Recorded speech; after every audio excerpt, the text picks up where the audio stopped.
Hello दोस्तों, नमस्कार दोस्तों, स्वागत है आप सभी का ऑनलाइन डाफर स्टडी यूट्यूब चैनल पर। इस वीडियो में हम बात कर रहे हैं एक बड़ी और लेटेस्ट अपडेट के बारे में, जो कि संबंधित है 69,000 शिक्षक भर्ती को लेकर। 69,000 शिक्षक भर्ती के बारे में सुप्रीम कोर्ट ऑफ इंडिया में जो मामला लगा हुआ था, उससे संबंधित डिटेल जानकारी के बारे में। चैनल को सब्सक्राइब करके बेल आइकन को दबा लें और वीडियो को लाइक कर दें, जिससे कि आपको रियल ऑथेंटिक जानकारी ऑनलाइन डाफर स्टडी यूट्यूब चैनल के माध्यम से मिलती रहे। सीधे शुरुआत करते हैं मुद्दे की। जैसा कि आप जानते हैं कि 69,000 शिक्षक भर्ती को लेकर आरक्षण से संबंधित विवाद पर मामला सुप्रीम कोर्ट में गया हुआ है। सिंगल बेंच से लेकर डबल बेंच तक ने इस बात को माना कि 69,000 में आरक्षण को लेकर कोई न कोई विसंगति हुई है। कितने पदों पे हुई है, किस तरीके से हुई है, इसको लेकर सिंगल बेंच और डबल बेंच ने कहा कि आप नई चयन सूची बनाइए और उसके बारे में हमें जानकारी दीजिए, फिर हम बता देंगे कि टोटल घोटाला कितने पदों पर है। सिंगल बेंच में आया, डबल बेंच का ऑर्डर आया, मामला सुप्रीम कोर्ट तक चला गया। सुप्रीम कोर्ट में चीफ जस्टिस ऑफ इंडिया की बेंच के अंदर मामले की सुनवाई जब देखने के लिए मिली, उन्होंने यहाँ पर रिटन सबमिशन मांग लिए कि मामला जल्दी से जल्दी कहीं ना कहीं निस्तारित कर दिया जाए। लेकिन उसके बाद इतनी जल्दी हो चुका है कि एक के बाद एक झटका अभ्यर्थियों को लग रहा है।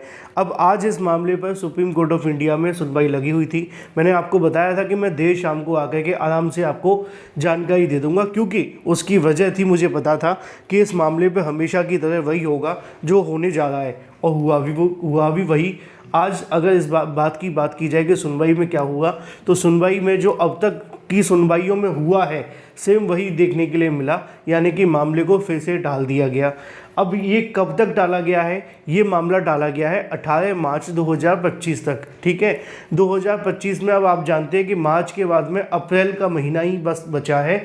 अगर अप्रैल में भी सुनवाई नहीं हो पाई तो फिर आधा मई और जून की छुट्टी लग जाती है सुप्रीम कोर्ट में। ठीक है, उसके बाद में किसी मामले की सुनवाई फिर जून के बाद होती है। यानी कि अब इस बात में कहने में कोई संशय नहीं है कि मामले को अभी के लिए फ़िलहाल टाला जा रहा है, और अगर 18 मार्च के बाद एक सुनवाई की तारीख और लगा दी गई तो फिर ये मामला जून के बाद ही फाइनल होगा। ठीक है, तो अभी के लिए आप ये कह सकते हैं कि इस मामले पर कह सकते हैं कि कोर्ट के पास में या तो समय नहीं है या वो अभी इस मामले को सुनना नहीं चाहते। जो भी है, तभी तारीखें लगती हैं, दो ही रीज़न रहते हैं। अब बात की जाए इस मामले में आगे होना क्या है, ज़्यादा कुछ नहीं होना है। दो ही चीज़ें होनी है, या तो याचिका खारिज होनी है, या जो हाई कोर्ट और डबल बेंच ने आदेश दिया है उसी को फॉलो करने का आदेश देना है। क्योंकि 69,000 में एक तरफ जो अभ्यर्थी कहते हैं कि 69,000 में आरक्षण का घोटाला हुआ है, दूसरी तरफ जो अभ्यर्थी कहते हैं उनका कहना ये है कि जो घोटाला हुआ है वो एकल आरक्षण की वजह से हुआ है, और भी बहुत सारी बातें जो कि सामान्य वर्ग के अभ्यर्थियों ने याचिका दाखिल की है। अब कोर्ट के पास में क्या है? कोर्ट के पास ना तो उनको ये पता है कितने पदों पे घोटाला हुआ है, ना कोर्ट को ये पता है कि जो घोटाला हुआ है वो ओबीसी के साथ हुआ है कि एससी के साथ हुआ है। तो उनको करना क्या है? वो चाहे तो डबल बेंच के आदेश को ही फॉलो करने का आदेश दे देंगे कि भाई आप ऐसा करो, चयन सूची दोबारा से बनाओ, फिर जो घोटाला हुआ है उसमें जिनको कहीं ना कहीं नौकरी नहीं मिली उनको नौकरी दे दी जाए, बाकी जिनको नौकरी मिल गई है उस पर सरकार क्या करेगी वो बात की बात है। तो होना वही है जो सिंगल बेंच और डबल बेंच में हुआ है।